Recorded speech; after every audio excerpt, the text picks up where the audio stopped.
नमस्कार दोस्तों, आप लोगों को स्वागत है हमारे चैनल पे। तो आज की इस वीडियो में बात करने वाले हैं WCR यानी कि वेस्ट सेंट्रल रेलवे की तरफ से अप्रेंटिसशिप पदों के लिए वैकेंसी जारी किया गया है। तो इस वीडियो में हम बात करने वाले हैं कि आप लोग का जो है यहाँ पे जो भी वैकेंसी जारी की गई है उसमें आप लोगों का सिलेक्शन प्रोसीजर क्या रहने वाला है, या फिर कह सकते हैं कि आप लोगों का जो है यहाँ पे सिलेबस क्या रहने वाला है, किस प्रकार से आप लोगों का यहाँ पे सिलेक्शन लिया जाएगा। तो यहाँ पर जो है सीटों की संख्या बहुत ज्यादा है। 2865 सीटों पे ये वैकेंसी अप्रेंटिसशिप पदों के लिए जारी किया गया है, जिसमें आप लोगों को यहाँ पे देखिएगा तो ओपनिंग डेट 30 अगस्त को हो चुका है, लास्ट डेट 29 सितंबर को है। तो जो भी कैंडिडेट फॉर्म भरना चाहते हैं एक बार सिलेक्शन प्रोसीजर देख लीजिएगा किस प्रकार से सिलेक्शन होगा। ठीक है, सबसे पहले अगर आप लोग देखना चाहते हैं तो आप लोग को पता भी चल जाएगा कि आप लोग को जो है यहाँ पे यहाँ पर जो है आप लोग को सिलेक्शन होने वाला है या नहीं। यहाँ पर देखिएगा तो आप लोग को मोड ऑफ सिलेक्शन दिया गया है।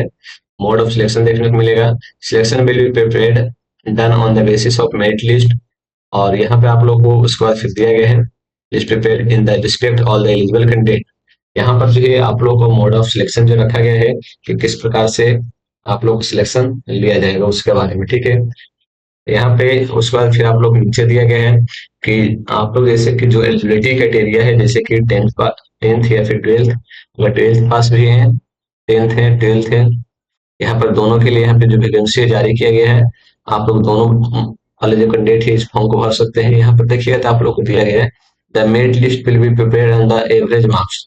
एवरेज मार्क्स का मतलब क्या हुआ, यहाँ पर जो भी मार्क्स आप लोग ऑब्टेंड किए हैं, जैसे कि आप लोगों ने हो सकता है टेंथ में मार्क्स ऑब्टेंड किया हो, जितना भी मार्क्स आप लोगों ने ऑब्टेंड किया होगा टेंथ में, और उस पर फिर यहाँ पे देखिएगा तो आप लोगों को जो ITI में मार्क्स ऑब्टेंड किए हैं, ठीक है, उसमें आप लोगों को एवरेज किया जाएगा। किस प्रकार से एवरेज किया जाएगा हम आगे बताने वाले हैं।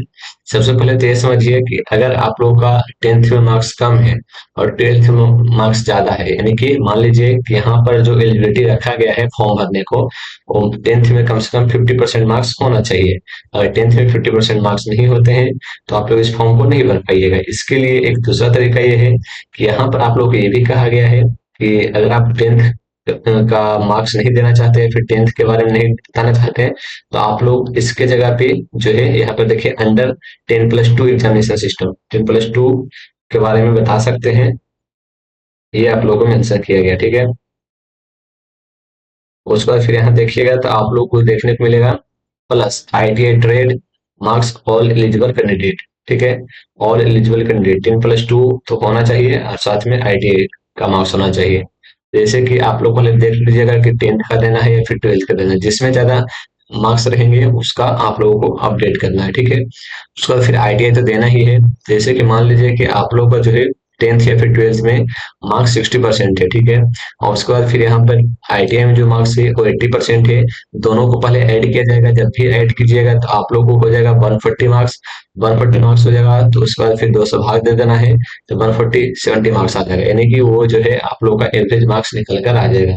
तो इस प्रकार से आप लोग को जो एवरेज मार्क्स निकलेगा उसके आधार पे जो है प्रिपेयर किया जाएगा, यानी कितने कैंडिडेट ने फॉर्म भरा है और कितना किसका मार्क्स यहाँ पे हुआ। ठीक है, सबका यहाँ पे मेरिट लिस्ट उसी प्रकार से बनाया जाएगा। ठीक है, और यहाँ पर आप लोग दे the per the merit list will be call the candidate for verification of the document of the student rules on the candidate is found suitable in all respect correction division unit engage the candidate. यहाँ पर आप लोग बता दिया गया है कि आप लोगों को जब भी सिलेक्शन होगा तो आप लोग को डॉक्यूमेंट वेरिफिकेशन के लिए कॉल किया जाएगा, इसके लिए निश्चिंत रहिए। ठीक है, इस प्रकार से आप लोगों को अप्लाई करना है और प्रोसीजर आप लोग हमने बता दिया कि मोड ऑफ सिलेक्शन क्या रहने वाला है। और इसमें और भी कोई दिक्कत है या परेशानी है तो आप लोग कमेंट बॉक्स में कमेंट कर सकते हो। धन्यवाद।